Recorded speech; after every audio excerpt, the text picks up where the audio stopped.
Good morning, my friends. This is the day that the Lord has made. We will rejoice and be glad in it. We are in Long Beach, Mississippi, which is a beautiful seashore line. It's the Gulf of Mexico, really, but it's so beautiful because the sand, and we brought our grandchildren. For the first time, we took 4 of the boys, Terry and I, and came overnight. And this morning, as I was in the Word and I was just studying, I thought, you know what? I think that I need to share some of the things that the Lord did and on this trip from Australia and the blessings. Of course, the verse that I had people give it to me and it was confirmed by the Lord was from Isaiah 45, which says, I will go before you and make the crooked places straight. I will break in pieces the gates of brass and cut in sunder the bars of iron. And the Lord's promises are for us, yes and amen, all the time. And I felt like the trip started with so many difficult things going. And that song, it's not an easy road. The road that we're traveling, there are trials and troubles along the way. But Jesus guards and keeps us, so nothing can harm us, and smooths the rugged path at our feet. No, no, it's not an easy road. No, no, it's not an easy road. But Jesus walks beside me and helps with the journey and helps us walk along the way. This was a song in Ireland. Paul, my brother, will remember it. I was, I think, about 12 and he was 15 when we traveled with Dad. And there were 2 young, precious sisters that would sing this song in Dad's meetings from Ireland. And we loved the chorus where it said, no, no, it's not an easy road. And every day we are facing dangers, trials. We are facing difficulties. But at the same time, every day the Lord's presence goes before us and makes the way straight, tells you which way to go, and encourages you. And so Australia was such one of those trips. I just loved it. I loved the time that I had with the women. In fact, I miss them. I told a friend, I texted a friend and said, it's almost like I'm coming home now when I go to Australia and going to some of the meetings where I know the women, and it is such a joy to see them. But then I come home here and it is home, of course, with Terry and the family and grandchildren. And in fact, today is our son's, Benjamin's, 37th birthday. So we are going to leave early this morning. This is very early in the morning. I'm sitting out here and the waters are right there. I don't know if you can see it, but it's just beautiful. And there it is. And it's a very nice, quiet part of the city that we are at. But of course, there are cars passing, but I just love it. And the tree has been here. This inn has been here for a long time. And in fact, I talked to Carolyn, my friend, yesterday, and she said, you know, my daddy was born in Long Beach, Mississippi. And I thought, wow, sometimes we think we're somewhere where no one knows about. And then there's so many memories for people. But I was blessed. The Lord gave me messages everywhere. And what's interesting is I mentioned to the women over and over, everywhere I was, that I might forget your name because I am not good at remembering names. And in fact, I would call people by different names and they would say, no, I'm not Mari, I am Silva, or, oh, I am Tallinn. And one friend kept making me repeat her name, Arusiak, and which is my auntie's name, but they wanted me to know their names. And I said, the important thing is God knows your name. I might not remember your names, but God knows your names. And so when I got to Los Angeles, back from Sydney, it was 14 hours. We got out of the plane. It was 6 o'clock in the morning, LAX time. And I had decided that my flight was at 12 o'clock to Houston and then to Baton Rouge. So why wait? I was going to go to the desk with my suitcase and say, could you please change me to an earlier flight? But when I got to the desk with my cart, she said, "Oh, I'm so sorry. We don't have a United worker here. We only have Delta." So I said, "Okay, where will I go?" And we were at Terminal 2. And if you know LAX airport, it's like a round, not round, but a U shape.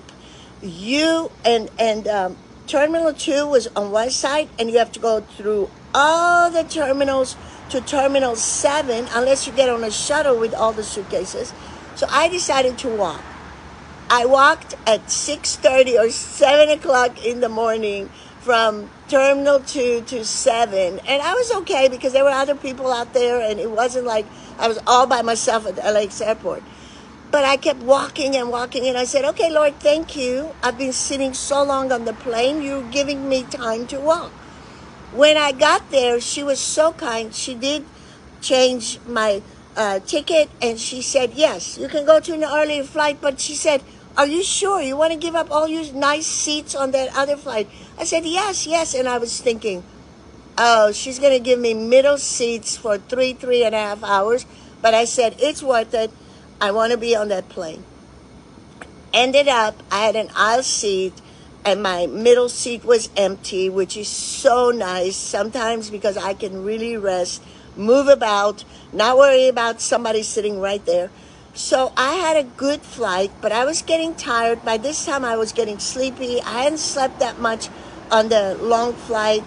So when I got out of that plane, I remember thinking, I am so tired, but let me put this backpack one more time on my back with my Bibles, my books, and then I have a carry-on with other things.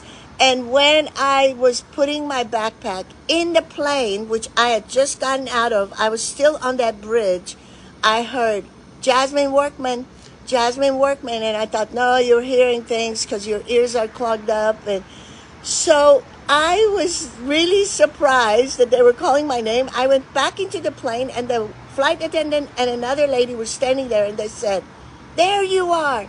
And I thought, did I forget something on the plane, or what is it? And she said, "We know you've come a long ways, and so we are here with United Airlines Global Services. There is a BMW." She mentioned it. There is a BMW waiting for you downstairs. I'm going to take you down there. She took my carry-on from me, and she said, "I'm going to take you down there." And she said, "We're going to take you to your terminal from the tarmac." That was one of those moments where I realized, before I call, the Lord hears me. Before I even say, "Lord, help me," He sends help. One of the things in Houston is you have to walk a lot. You have to go up escalators, down escalators. You have to take the shuttle to your terminal. And it was one of those moment change of the whole thing.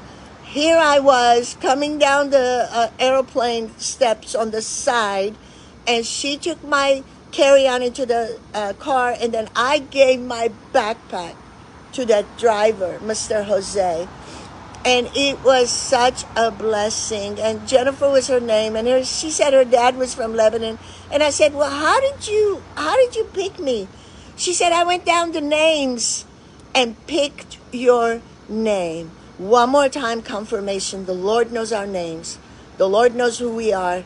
The Lord knows what we need. Before we ask, He says, I will answer. And Isaiah 43, I just love, because He says, He has called me by name. I am His. Isaiah 43. And I love this verse. And it says, "You are precious in my sight." And it says, "I have called you by name. You are mine." Isaiah 43:1. And I'm wearing a shirt that says, "With God, everything is possible." Matthew 19:26. And a friend, Noemi, in Sydney, and one of the churches, she gave me this as a nice little surprise. They had bought me gifts, the ladies of the church. And when they gave me the gift in the bag, I saw something else in there, and Noemi had stuck this t-shirt, and it has been a blessing. Last night when I was walking around, people were saying, "Yes, Nothing is impossible with the Lord. And they were reading it, and before I realized what they were saying, I was like, oh, they're reading my shirt. So it was such a blessing. But I just wanted to say that wherever you are today, whatever you're facing today, let the Lord take over. Just commit to Him. Trust Him that He knows best for you. And when we need times of refreshing, Psalms 23 is so true. And it says, the Lord is my shepherd. I shall not want. He makes me to lie down in green pastures. He leads me beside the still waters. He restores my soul. He leads me in the paths of righteousness for His name's sake. The Lord restores us. The Lord refreshes us. I've been so tired with the time change of 15-hour difference, and really have had a hard time, and even physically did not feel so good the last few days. But the Lord is refreshing me, bringing me to green pastures. He is leading me in paths of righteousness for His name's sake. And of course, that last verse, surely goodness and mercy shall follow me all the days of my life, as I will dwell in the house of the Lord forever. Goodness and mercy. He says, my mercies are new every morning. That's why I love the morning. And last night, Terry had two of the boys in his room, and I had two of them in my room, Isaac and Eliam. Isaac belongs to Jennifer and Kirby, and Eliam belongs to Benjamin and Alyssa. And they were so excited to be sharing overnight with Mitch Mama, Mitch Baba, and we had a wonderful day. And at the end of the day, we were standing at the window, and I told them how I love looking at the night sky, and just reading the Word with the grandchildren last night before we went to bed was a blessing. I let them read. Each one read a section and marked it, and then we before we got in bed, I was talking about how nice it is to look outside at the night sky wherever we are, and they were very receptive. I just love the age they are, that they still listen and they still receive and get excited about some things. Not all the time. We have our moments, but it was such a blessing. But today we're driving back. It's our son's 37th birthday, and so we are going to go celebrate all that God has done. And I just wanted to do a quick post before the day began. And of course, it's early, but I love getting in the Word this morning and wanting to encourage you. So the Lord bless you today. The Lord make His face shine on you today. The Lord lift up His countenance on you today and give you His peace today. His mercies are new every morning. So we have the surely goodness of the Lord shall follow us all the days of our life. So today is a new day. His goodness and mercy will follow us today. The Lord bless you today.